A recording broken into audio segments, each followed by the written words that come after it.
Kwa umuhimu wa tukio hili, nitumie nafasi hii kushukuru kwa dhati uongozi wa Chama cha Mapinduzi na chama cha ACT Wazalendo kwa kukubali kufanya mazungumzo na maridhiano, kwa kutanguliza maslahi ya taifa badala ya maslahi ya vyama au watu binafsi.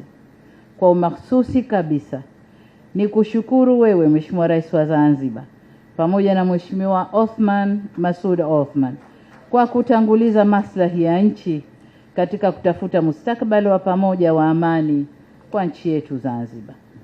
Waheshimiwa, kiona vinaelea vimeundwa.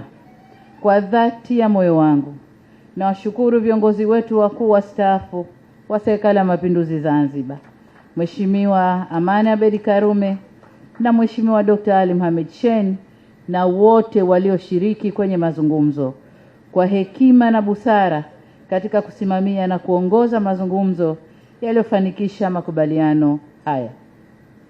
Mheshimiwa Rais, ndugu viongozi na wananchi wenzangu, maridhiano si udhaifu bali ni ukomavu wa kisiasa unaojenga misingi ya umoja na kuheshimiana. Ni ishara kwamba viongozi wanaweza kutofautiana kwa hoja lakini wakakubaliana katika mambo ya msingi ya uendeshaji wa nchi, kujali maslahi na ustawi wa wananchi na nchi kwa ujumla.